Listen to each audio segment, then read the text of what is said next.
Back to news. చేరికలపై CM Revanth Reddy special focus పెట్టారు. 20 మంది కాంగ్రెస్ ఎమ్మెల్యేలు తమకు టచ్ లో ఉన్నారన్న కేసీఆర్ కమెంట్స్ కు కౌంటర్ ఇచ్చారు సీఎం రేవంత్. ఎంతమంది ఎమ్మెల్యేలు తన పార్టీలో ఉన్నారో రోజు సాయంత్రం కేసీఆర్ లెక్క పెట్టుకోవాల్సిందే అంటూ స్ట్రాంగ్ రిప్లై ఇచ్చారు. ఇందులో భాగంగానే బీఆర్ఎస్ ఎమ్మెల్యేలను కాంగ్రెస్ లోకి లాగుతున్నారు రేవంత్.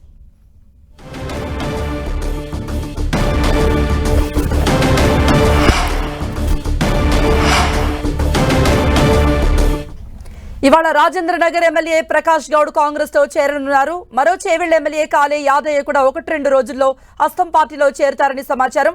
మరిన్ని అప్డేట్స్ ఇవ్వడానికి మా ప్రతినిధి ప్రతాప్ సిద్ధంగా ఉన్నారు. ప్రతాప్, ఇప్పటికే 3 బీఆర్ఎస్ ఎమ్మెల్యేలు కాంగ్రెస్ కండువా కప్పుకున్నారు. మరికొంతమంది ఎమ్మెల్యేలు కూడా కాంగ్రెస్ లో చేరుతారు అనే ప్రచారం చూస్తున్నాం. మరోవైపు ఇదే అంశంపై అటు బీఆర్ఎస్ అధినేత కేసీఆర్ కి రేవంత్ రెడ్డి ఎటువంటి కౌంటర్ ఇచ్చారో కూడా మనం చూసాం. సో ఏం జరగబోతుంది, వాట్ నెక్స్ట్?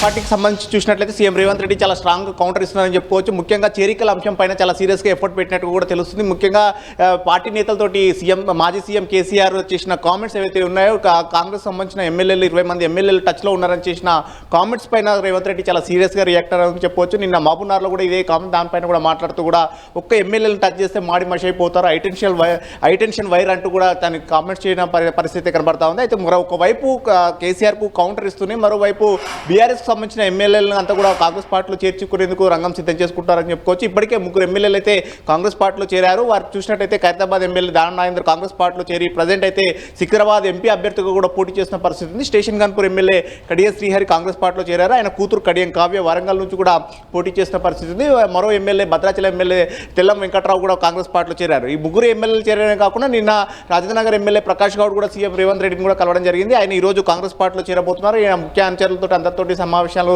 చర్చించిన తర్వాత వారందరితో కలిసి ఈ రోజు కాంగ్రెస్ పార్టీలో చేరుతున్నానంటూ కూడా నిన్నే ప్రకటించిన పరిస్థితి కనబడుతుంది. మరో ఎమ్మెల్యే చేవెళ్ల ఎమ్మెల్యే కాళే యాదయ్య కూడా కాంగ్రెస్ పార్టీలో చేరుతారని కూడా కాంగ్రెస్ పార్టీ వర్గాలు చెప్తున్నాయి. ఆయన కాళే యాదయ్య ఇప్పటికే సీఎం రేవంత్ రెడ్డిని గతంలో సెక్రటరియట్లో కొన్ని అభివృద్ధి కార్యక్రమాల అంశంపైన కూడా మాట్లాడారని కూడా చెప్తున్న పరిస్థితి కనబడుతుంది. అయితే కాళే యాదయ్య మాత్రం ఎమ్మెల్సీ పట్నం మహేందర్ రెడ్డికి చాలా అత్యంత సన్నిహితుడు కాబట్టి పట్నం మహేందర్ రెడ్డి ఇప్పటికే కాంగ్రెస్ పార్టీలో చేరారు. ఆయన భార్య సునీత మహేందర్ రెడ్డి కూడా ఇప్పటికే మల్కాజ్గిరి పార్లమెంట్ నుంచి కూడా పోటీ చేసిన పరిస్థితుల నేపథ్యంలో కాళే యాదయ్య కూడా కాంగ్రెస్ పార్టీలో చేరుతారని కూడా ఒక చర్చ జరుగుతుంది. సో ఈ నేపథ్యంలో కొంతమంది ఇంకా మిగతా ఎమ్మెల్యేలకు సంబంధించి చూసినట్లయితే గ్రేటర్ హైదరాబాద్ సంబంధించి ఇక్కడ కూడా అంటే గత ఎన్నికల్లో అసెంబ్లీ ఎన్నికల్లో గ్రేటర్ హైదరాబాద్లో ఇక్కడ కూడా కాంగ్రెస్ పార్టీ ఒక్క సీట్ కూడా గెలవలేదు కాబట్టి ఆ ఎమ్మెల్యేలు అంతా కూడా బీఆర్ఎస్లో గెలిచిన ఎమ్మెల్యేలు కొంతమందిని కాంగ్రెస్ పార్టీలో చేర్చుకోవాలన్న ఒక ఆలోచన కూడా చేస్తున్నట్టుగా కూడా కాంగ్రెస్ పార్టీ వర్గాలు చెప్తున్నాయి. ముఖ్యంగా 5-6 మంది ఎమ్మెల్యేలు గ్రేటర్ హైదరాబాద్కి సంబంధించిన ఎమ్మెల్యేలు పార్లమెంట్ ఎన్నికల్లోపే పార్టీలో చేరే అవకాశాలు ఉన్నట్టుగా కూడా పార్టీ వర్గాలు చెప్తున్నాయి. సో మొత్తం మీద చూసినట్లయితే గతంలో 10 రోజుల కింద మనం చూడొచ్చు మంత్రి ఉత్తమ్ కుమార్ రెడ్డి కూడా ఒక కామెంట్ చేయడం జరిగింది. బీఆర్ఎస్లో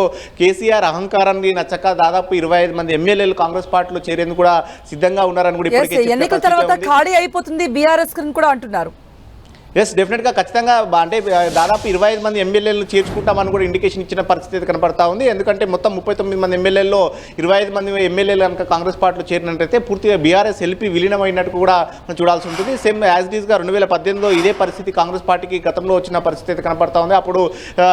అప్పుడు కూడా సేమ్ కాంగ్రెస్ పార్టీ నుంచి గెలిచిన ఎమ్మెల్యేలు 12 మంది బీఆర్ఎస్లో విలీనం కావడంతో కాంగ్రెస్ ఎల్పీ కూడా పూర్తిగా విలీనమైందంటూ ఎమ్మెల్యేలకు ఎవరు కూడా అనర్హత వేటు పడలేదు. కాబట్టి సేమ్ ఇప్పుడు కూడా 25 మంది ఎమ్మెల్యేలు అంతా కూడా వచ్చి కాంగ్రెస్ పార్టీలో చేరినట్లయితే బీఆర్ఎస్ ఎల్పీ అంతా కూడా విలీనం అవుతుంది కాబట్టి ఎమ్మెల్యేల పైన ఎవరిపైన కూడా అనర్హత వేటు పడే అవకాశం ఉంటుంది. ఇప్పటికే ఎందుకంటే కాంగ్రెస్ పార్టీలో చేరుతున్న ఎమ్మెల్యేల పైన కూడా అనర్హత వేటు వేయాలని చెప్పేసి బీఆర్ఎస్ ఇప్పటికే స్పీకర్కు నోటీసులు అంటే స్పీకర్కు ఫిర్యాదు చేస్తున్న నేపథ్యంలో మరోవైపు హైకోర్టులో కూడా కేసులు వేస్తుంది. కాబట్టి ఈ అంశానికి సంబంధించి కూడా కాంగ్రెస్ పార్టీ సీరియస్గా ఎఫర్ట్ పెట్టింది. దాదాపు సాధ్యమైనంత తొందరలో 25 మంది ఎమ్మెల్యేలు లాగే ప్రయత్నం అయితే చేస్తుందని చెప్పుకోవచ్చు. ఇప్పటికైతే ఫిగర్ 4కు చేరిందని చెప్పుకోవచ్చు. 1-2 రోజుల్లో కూడా కాలే యాదయ్య చేరితే అది 5కు చేరుతుంది. మరికొంతమందిని కూడా చేర్చుకునే అవకాశాలు అయితే కనపడతా ఉన్నాయి. కృప రైట్ ప్రతాప్, హస్తం పార్టీ హవా అయితే కొనసాగుతుంది. లోక్సభ ఎన్నికల ఫలితాల తర్వాత ఏ పార్టీ ఎన్ని సీట్లు గెలుచుకుంటుంది, అప్పుడు రాజకీయ సమీకరణాలు ఏ విధంగా మారుతాయి అనేది ఆసక్తి కలిగిస్తోంది.